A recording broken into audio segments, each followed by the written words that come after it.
اللہ کی رحمت اور اللہ رب العزت کی طرف سے برکت، یہ دو ایسے انعام ہیں اللہ کے کہ اس کے بغیر انسان زندگی کا ایک سانس بھی نہیں لے سکتا۔ ہماری زندگی کی تار جڑی ہوئی ہے تو اللہ کی رحمت سے جڑی ہوئی ہے۔ ہمارا صبح و شام، دن رات، آنا جانا، اٹھنا سونا جاگنا، یہ سب کچھ اللہ رب العزت کی رحمت کے ساتھ ممکن ہے۔ ہم سوتے ہیں تو اللہ کا نام لے کے سوتے ہیں، اللہم بسمک اموت و احیا، یا اللہ تیری رحمت والا نام لے کے میں نیند کی طرف جانے لگا ہوں۔ ہم اٹھتے ہیں تو اسی کی رحمت کا تذکرہ کرتے ہوئے اٹھتے ہیں، الحمدللہ الذی احیانا بعد ما اماتنا والیہ النشور، یا اللہ یہ تیری رحمت اور تیرا فضل ہوا کہ تو نے ہمیں موت کے بعد دوبارہ زندگی دے دی۔ ہم اللہ کی رحمت کے گھر مسجد میں آتے ہیں تو اللہ سے دعا کرتے ہیں، اللہم افتح لی ابواب رحمتک، یا اللہ تیری رحمت کے گھر میں آ رہا ہوں، تو میرے لیے اپنے رحمت کے دروازے کھول دے۔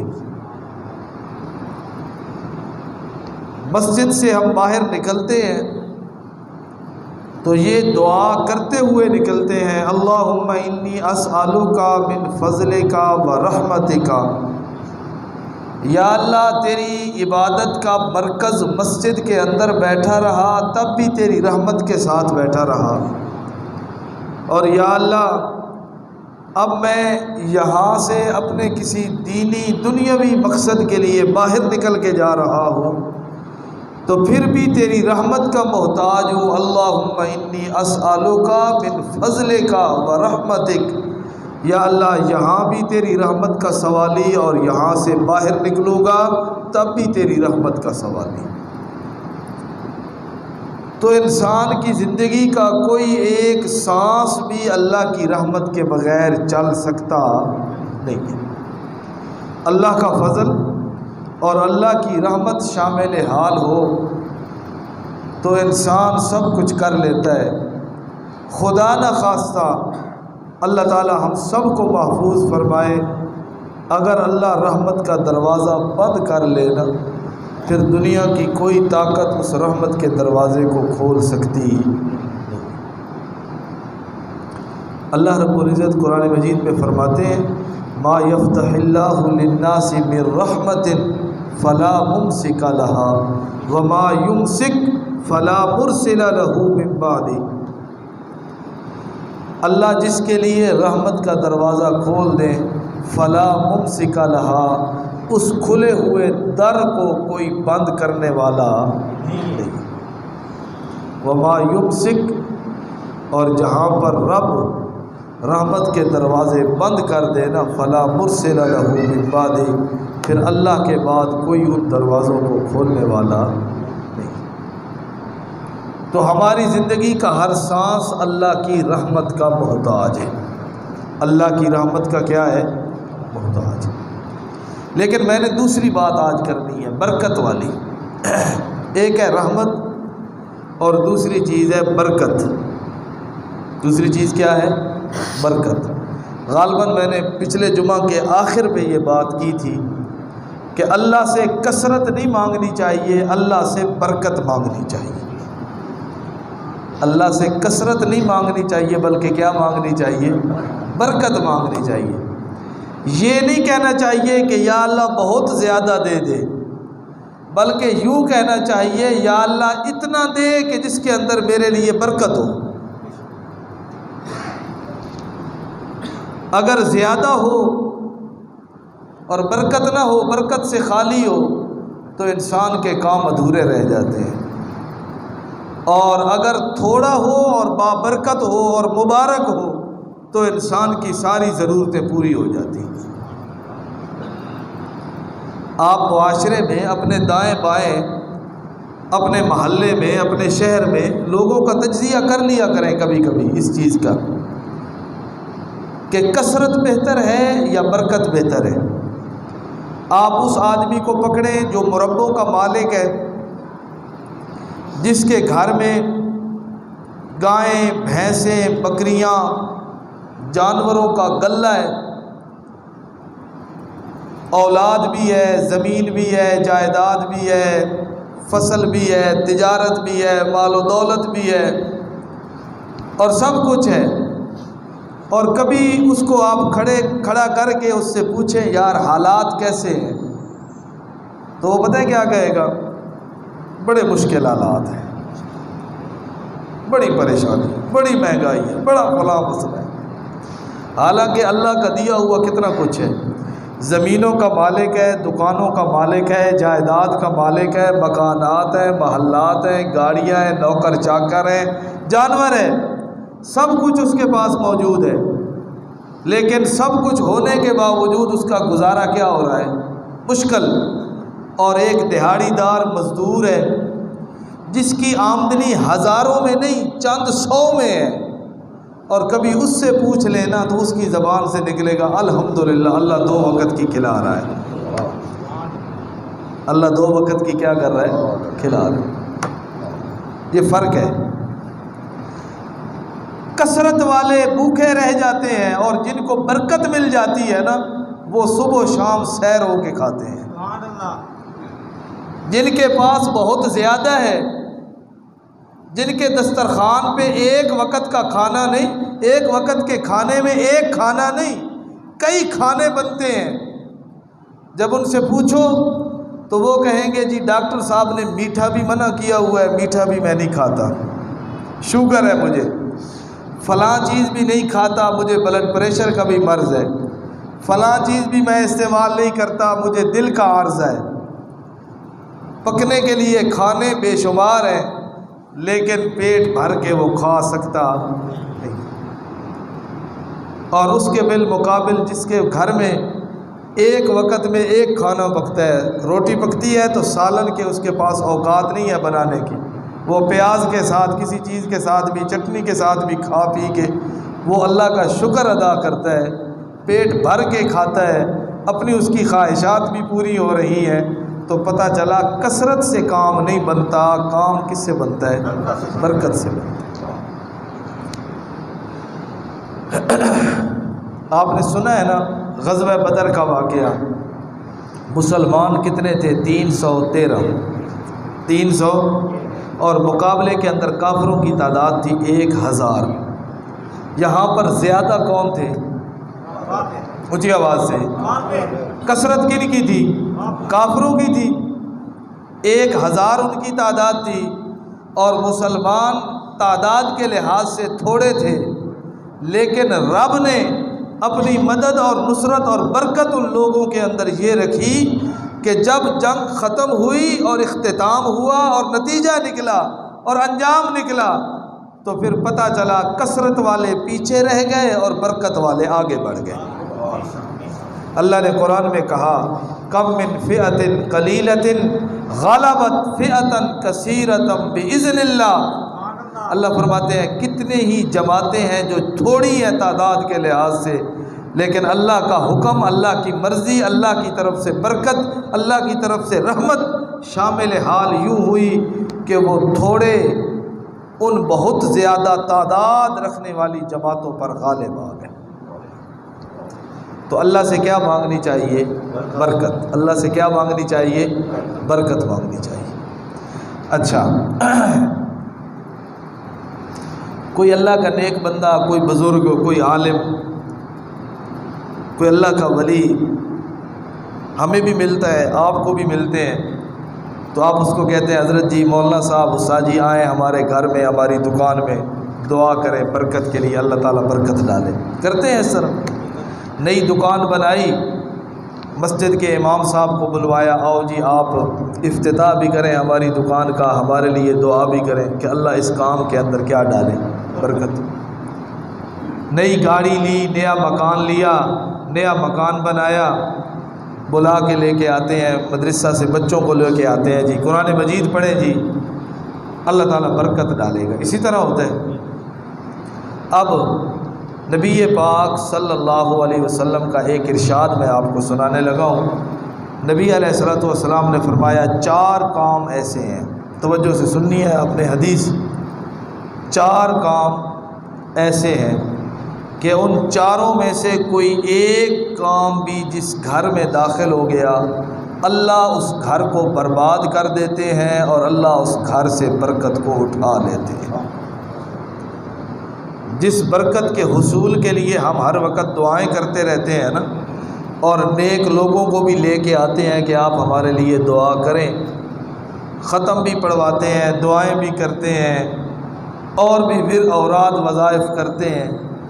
اللہ کے پاک پیغمبر صلی اللہ علیہ وسلم نے فرمایا 4 کام ہیں، ان چاروں میں سے کوئی ایک جس گھر میں داخل ہو گیا وہ کام سمجھو وہ گھر بھی برباد ہو گیا اور اللہ نے اس گھر سے برکت کو بھی کیا کر لیا، اٹھا لیا۔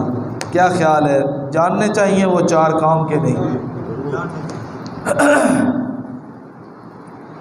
قال النبی صلی اللہ علیہ وسلم، اللہ کے پاک پیغمبر صلی اللہ علیہ وسلم نے ارشاد فرمایا 4 لا تدخل بیتا منہن واحدۃ الا خربا۔ اللہ کے پاک پیغمبر فرماتے ہیں 4 کام ہیں، لا تدخل بیتا منہن واحدۃ الا خربا، ان 4 کاموں میں سے کوئی ایک کام بھی جس گھر کے اندر داخل ہو گیا الا خربا، اللہ نے اس گھر کو برباد کر دیا۔ وَلَمْ يَعْمُرْ فِيهِ الْبَرَكَةُ، اور اللہ کے پاک پیغمبر فرماتے ہیں جس گھر کے اندر ان 4 کاموں میں سے ایک کام بھی داخل ہو گیا لم یعمر فیہ البرکہ، اللہ اس گھر کے اندر پھر برکت کو نہیں رہنے دیتے، اللہ اس گھر سے برکت کو بھی اٹھا لیتے ہیں، رحمت کو بھی اٹھا لیتے ہیں، پھر وہ گھر آباد نہیں رہتا، پھر اللہ رب العزت کی طرف سے رحمت کی دوری کی وجہ سے وہ گھر برباد ہو جاتا ہے۔ اللہ کے پاک پیغمبر نے اپنی بات کی ابتدا کی 4 کاموں میں سے ایک کام، صحابہ کرام نے توجہ کی کہ اللہ کے پاک پیغمبر کس چیز کے بارے میں ارشاد فرما رہے ہیں۔ اللہ کے پاک پیغمبر نے فرمایا سب سے پہلا کام الخیانت، جس گھر کے اندر خیانت داخل ہو جائے اللہ اس گھر کو بھی برباد کر دیتے ہیں اور اللہ رب العزت اس گھر سے برکت کو بھی اٹھا لیتے ہیں۔ یہ میرے سامنے 9واں پارہ، سورت کا نام سورۃ الانفال ہے۔ اللہ رب العزت فرماتے ہیں یا ایھا الذین آمنوا، اے ایمان والو، لا تخونوا اللہ والرسول وتخونوا اماناتکم وانتم تعلمون، اے ایمان والو اللہ اور اللہ کے رسول کے ساتھ خیانت نہ کرنا، اللہ اور اللہ کے رسول کے ساتھ جان بوجھ کر خیانت نہ کرنا، وَتَخُونُوا أَمَانَاتِكُمْ، اور جو تمہارے پاس امانتیں اللہ نے رکھوائی ہیں ان امانتوں کے اندر بھی خیانت نہ کرنا، اس لیے کہ جس گھر کے اندر خیانت داخل ہو گئی وہ گھر بے برکت ہو جاتا ہے، اللہ رب العزت اس گھر کو پھر برباد کر کے رکھ دیتے ہیں۔ اللہ کے پاک پیغمبر صلی اللہ علیہ وسلم نے فرمایا لا دین لمن لا عہد لہ ولا ایمان لمن لا امانت لہ۔ اللہ کے پاک پیغمبر فرماتے ہیں جس بندے کے اندر عہد کی پاسداری نہیں ہے اس بندے کا دین نہیں ہے، ولا ایمان لمن لا امانت لہ، اور جس بندے کے پاس امانت دیانت نہیں ہے اس آدمی کے پاس ایمان بھی نہیں ہے۔ اللہ رب العزت فرماتے ہیں لا تخونوا اللہ والرسول، جانتے بوجھتے اللہ کے ساتھ بھی خیانت نہیں کرنی اور اللہ کے رسول کے ساتھ بھی خیانت نہیں کرنی۔ کیا مطلب اللہ اور اللہ کے رسول کے ساتھ خیانت کا؟ اللہ کے پاک پیغمبر صلی اللہ علیہ وسلم نے خود اس بات کی تشریح فرمائی کہ اللہ اور اللہ کے رسول کے ساتھ خیانت کا مطلب یہ ہے کہ لوگوں کے سامنے جلوت میں لوگوں کو دکھانے کے لیے وہ بندہ بڑا متقی ہے، بڑا پرہیزگار ہے، بڑا تابع دار ہے، اور خلوت کے اندر اللہ اور اللہ کے رسول کے حکموں کو توڑنے والا بندہ ہے۔ لوگوں کی مجلس میں اور لوگوں کے سامنے بڑا نیک، بڑا پارسا، بڑا متقی، بڑا پرہیزگار، بڑا نمازی، بڑا حاجی، بڑا سخی، لوگوں کے سامنے جلوت میں تابع دار اور خلوت میں اللہ کا نافرمان، یہ ہے خیانت۔ ایک اس کی تشریح یہ ہے کہ یہ اللہ اور اللہ کے رسول کے ساتھ وہ بندہ کیا کر رہا ہے؟ خیانت کر رہا ہے۔ اور اللہ والے وہ ہوتے ہیں نا جن کا ظاہر بھی اور باطن بھی ایک جیسا ہوتا ہے، جن کا ظاہر اور باطن دونوں کیا ہوتے ہیں؟ ایک جیسے، جلوت میں بھی اللہ کے تابع دار اور خلوت میں بھی اللہ کے تابع دار۔ یہ نہیں ہے کہ اب لوگ دیکھ رہے ہیں، لوگ سن رہے ہیں تو یہاں پر تو بڑی نیکی کی باتیں، اور جب علیحدگی میں بیٹھا ہے، جب کوئی دیکھنے سننے والا نہیں ہے، جب کوئی اور نہیں ہے، تو اس وقت جو جی میں آئے پھر اس وقت اللہ کے حکموں کو توڑنے لگ گیا، اس وقت پھر بے حیائی کرنے لگ گیا۔ اللہ فرماتے ہیں نا یہ بندہ خیانت کرنے والا ہے اپنے اللہ کے ساتھ۔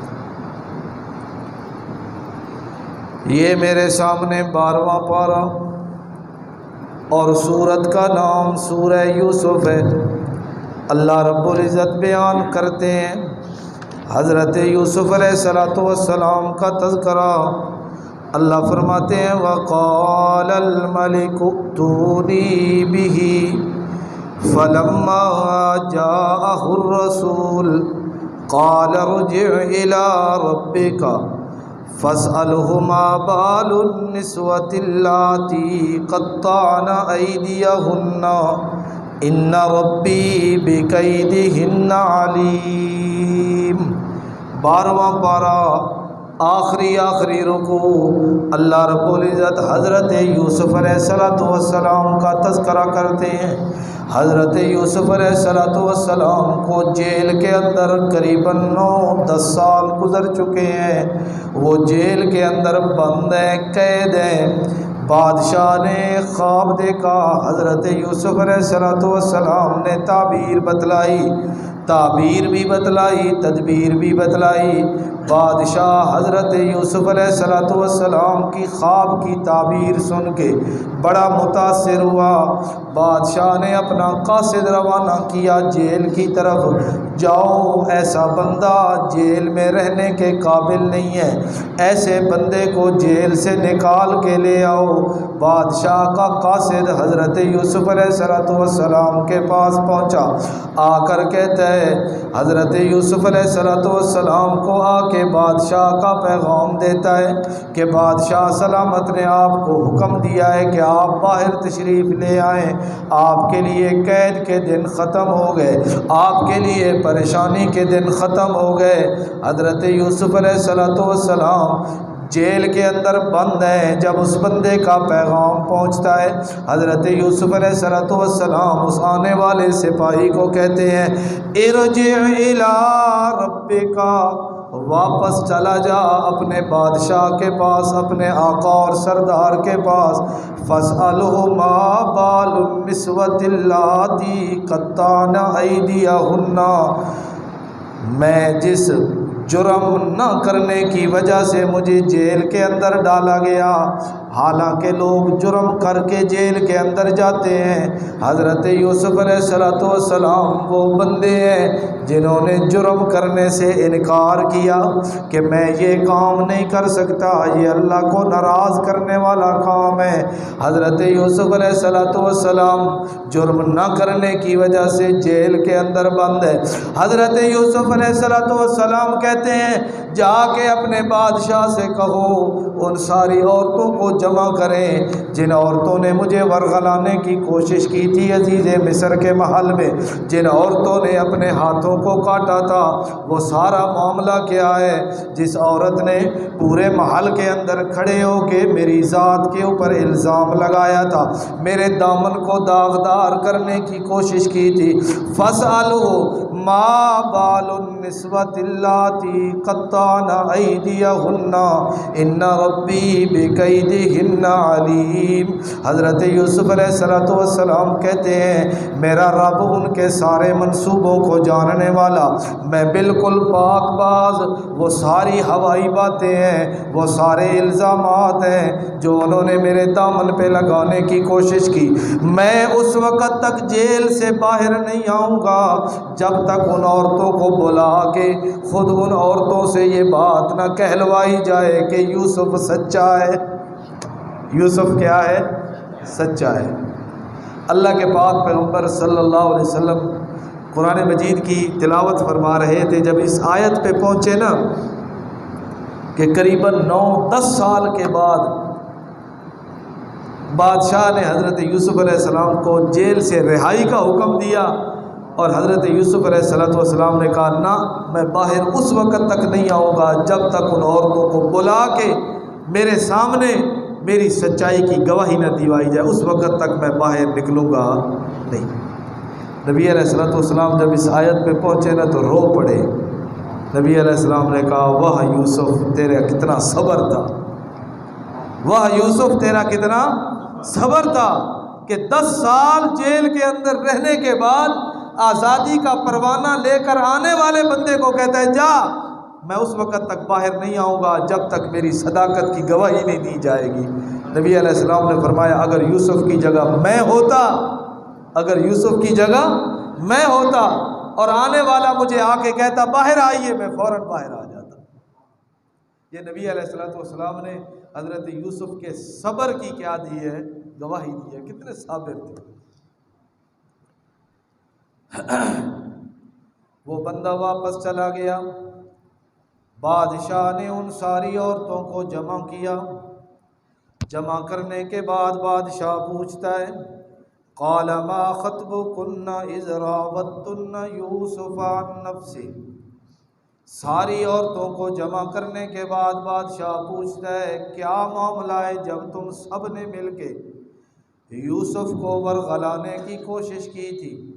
قلنا حاش للہ ما علمنا علیہ من سوء، وہ ساری عورتیں اور ان عورتوں کے اندر وہ عزیز مصر کی بیوی جس نے الزام لگایا تھا وہ عورت بھی کھڑی ہے، اور ان عورتوں کو بھی بادشاہ نے جمع کیا جنہوں نے حضرت یوسف کے حسن کو دیکھ کے اپنی انگلیاں کاٹی تھی، وہ ساری عورتیں کہتی ہیں قلنا حاش للہ ما علمنا علیہ من سوء، اے بادشاہ سلامت ہم اللہ کی قسم اٹھا کے کہتی ہیں یوسف کے اندر کوئی بھی برائی نہیں تھی، یوسف کے اندر کوئی بھی برائی نہیں تھی۔ قالت امرأۃ العزیز، اور عزیز مصر کی بیوی کہنے لگی الآن حصحص الحق، اے بادشاہ سلامت آج حق ظاہر ہو گیا، انا راودتہ عن نفسہ، میں نے تو یوسف کو ورغلانے کی کوشش کی تھی، وَإِنَّهُ لَمِنَ الصَّادِقِينَ، اور آج میں بھرے دربار کے اندر گواہی دینے لگی ہوں کہ یوسف سچا تھا اور میں جھوٹی تھی۔ یوسف کیا تھا؟ سچا تھا اور میں جھوٹی تھی۔ یہ سارا منصوبہ بنایا ہوا میرا، یہ سارا الزام لگایا ہوا میرا، اور یوسف کا دامن اس گناہ سے پاک تھا۔ حضرت یوسف علیہ السلام سے بادشاہ نے پوچھا کہ یوسف یہ بتا، جب میں نے تجھے کہہ دیا ابھی تو جیل سے باہر آ جا، تو تو آ جاتا، جیل سے باہر آ جاتا، یہ سارا تو نے کیوں کیا کہ ان عورتوں کو بلاؤ، پہلے وہ بتائیں اور کہیں، پھر اس کے بعد میں باہر آؤں گا، جیل سے باہر نکلوں گا، یہ سارا کیوں کیا گیا یہ کام، یہ پروگرام کیوں بنوایا تو نے؟ اب آ گئی وہ بات جو میں نے شروع کے اندر عرض کر دی کہ اللہ کے نیک بندے وہ ہوتے ہیں جن کی جلوت اور خلوت، جن کا ظاہر اور باطن ہر لحاظ سے وہ خیانت سے پاک ہوتے ہیں۔ اللہ والے خیانت سے کیا ہوتے ہیں؟ پاک ہوتے ہیں۔ وہ اللہ اور اللہ کے رسول کی خیانت کرنے والے نہیں ہیں۔ اب حضرت یوسف علیہ السلام نے بادشاہ کو دیا جواب، ذَلِكَ لِيَعْلَمَ أَنِّي لَمْ أَخُنْهُ بِالْغَيْبِ، اے بادشاہ سلامت، عزیز مصر جس کی بیوی نے میرے اوپر الزام لگایا تھا، ہو سکتا ہے اس کے دل کے کسی خانے کے اندر یہ بات موجود ہو کہ میری بیوی بھی بری ہے، لیکن ہو سکتا ہے شاید یوسف نے بھی کوئی تھوڑی بہت اشارہ کیا ہو، کچھ نہ کچھ خیانت یوسف نے بھی کی ہو۔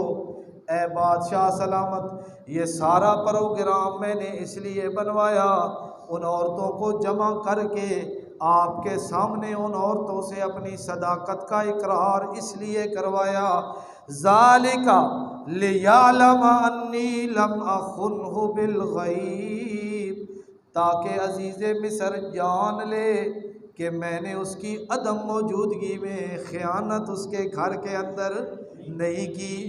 اور خیانت میں کیسے کرتا؟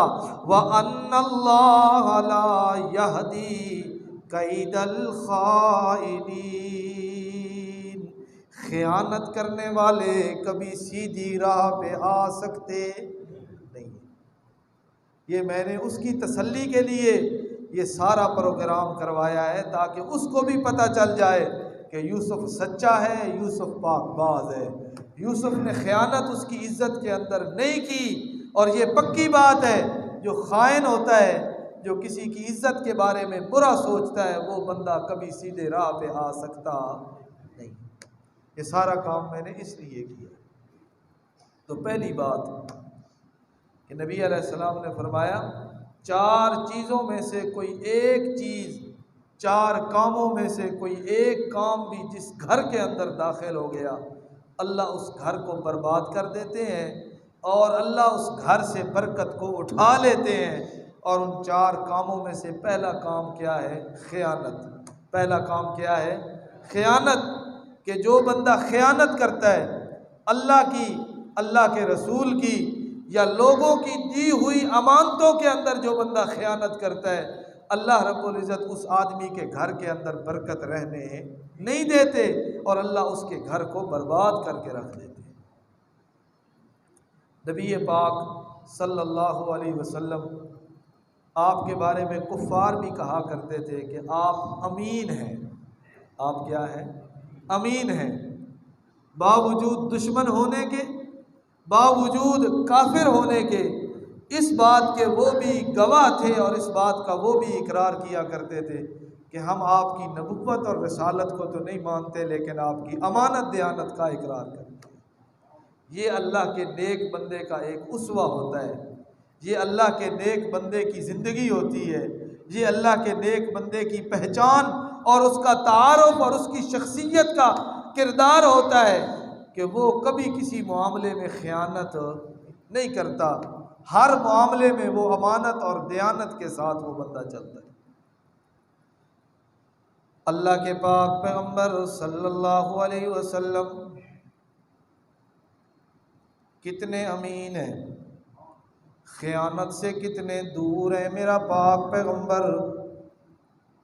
کعبۃ اللہ کا دروازہ ہے، اللہ کے پاک پیغمبر کعبۃ اللہ کے دروازے پہ کھڑے ہیں، دروازہ بند ہے کعبۃ اللہ کا، تالا لگا ہوا ہے، فتح مکہ کا دن ہے، اور اللہ کے پاک پیغمبر پیغام بھیجتے ہیں اس بندے کی طرف کہ جس بندے کے پاس کعبۃ اللہ کی چابی ہوا کرتی تھی، اس بندے کا نام عثمان ہے۔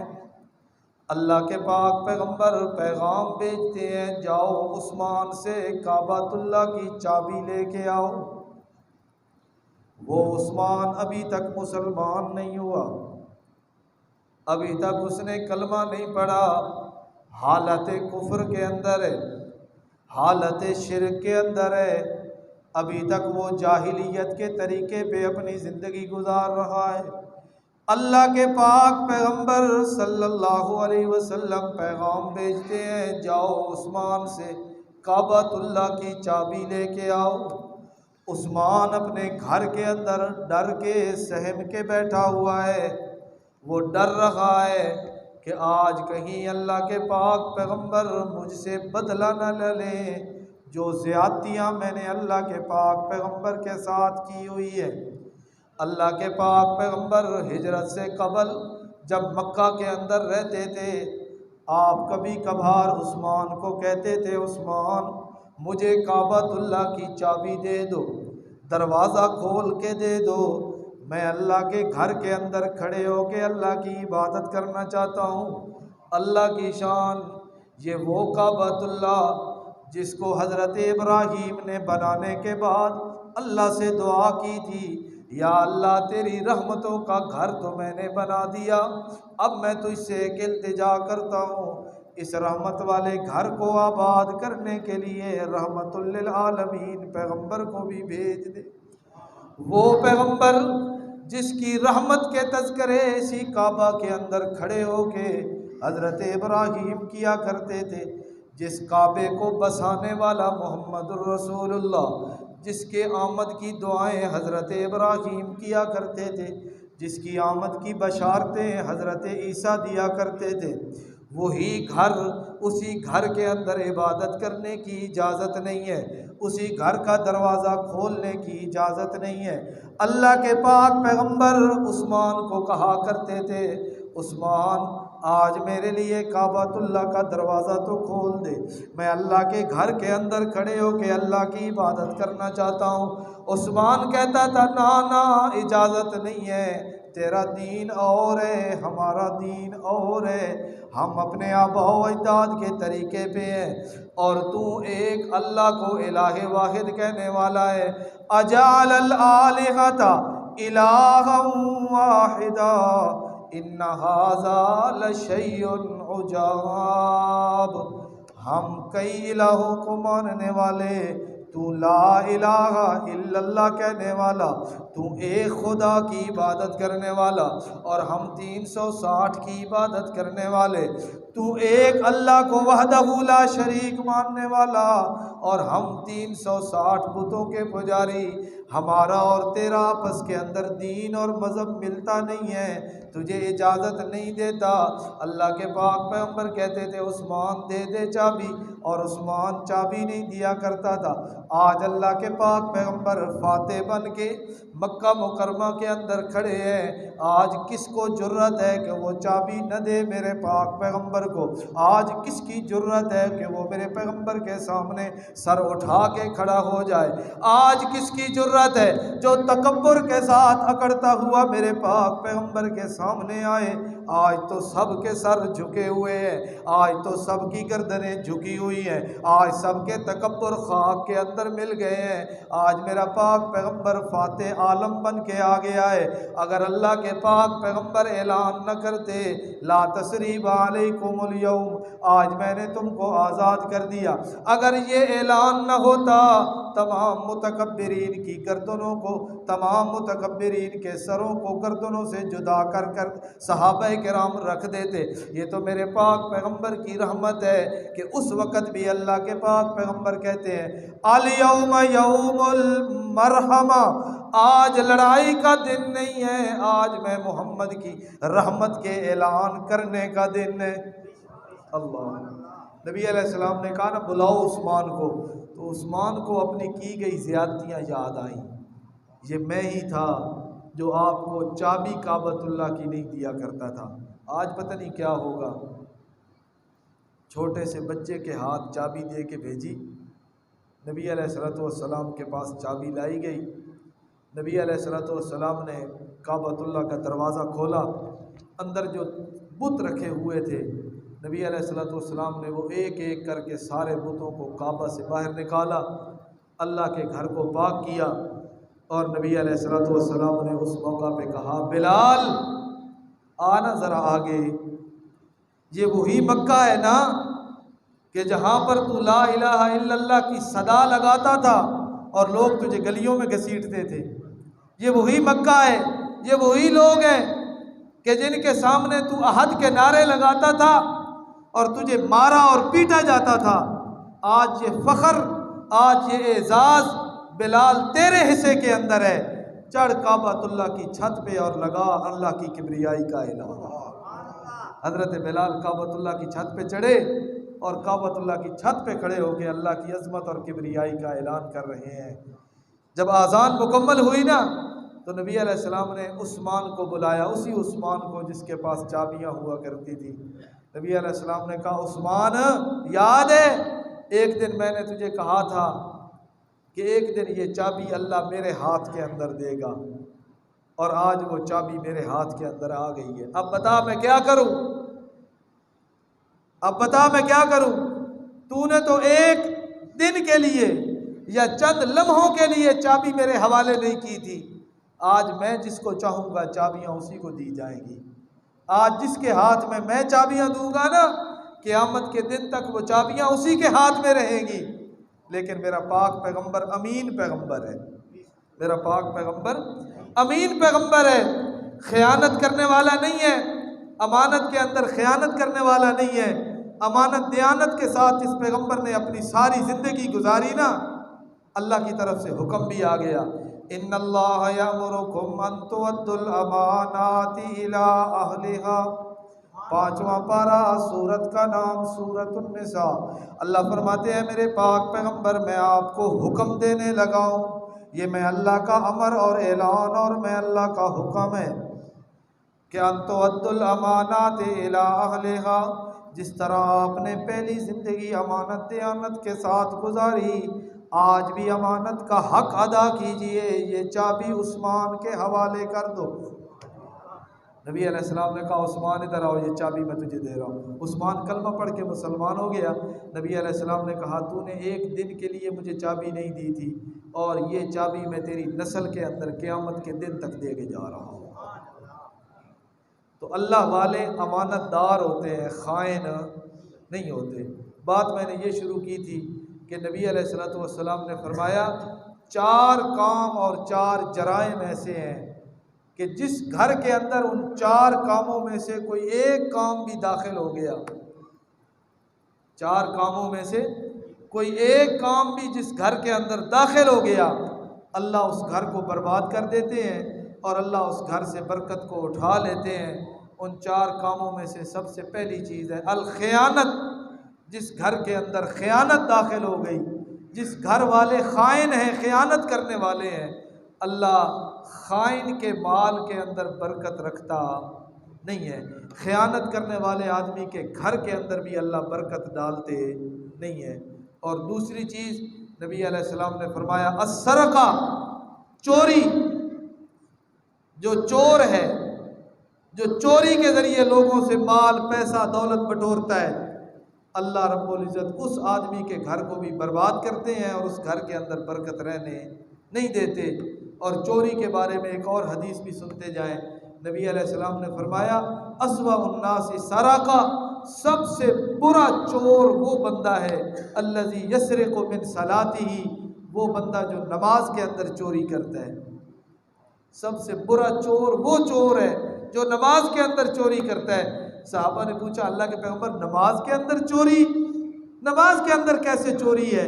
نبی علیہ السلام نے فرمایا الذی لا یتم رکوعها وسجودها، جو نماز کے رکوع و سجود کو پوری طرح ادا نہیں کرتا وہ نماز کا چور ہے۔ وہ بندہ کس کا چور ہے؟ نماز کا چور ہے۔ تو نماز کو ادا کرنا ہے تو اطمینان کے ساتھ، سکون کے ساتھ۔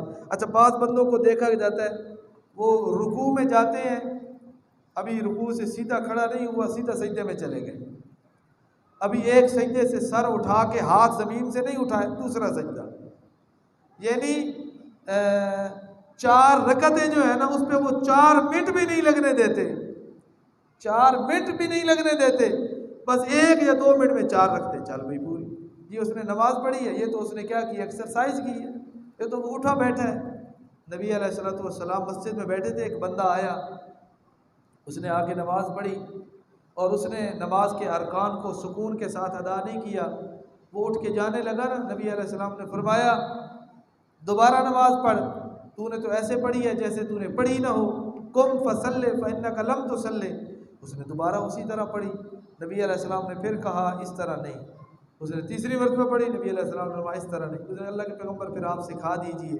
نبی علیہ السلام نے فرمایا نماز یہ ہے کہ تم رکوع، سجود، قیام، جلسہ، تشہد تمام کو اطمینان اور سکون کے ساتھ ادا کرو، یہ نماز ہے۔ یہ کیا ہے؟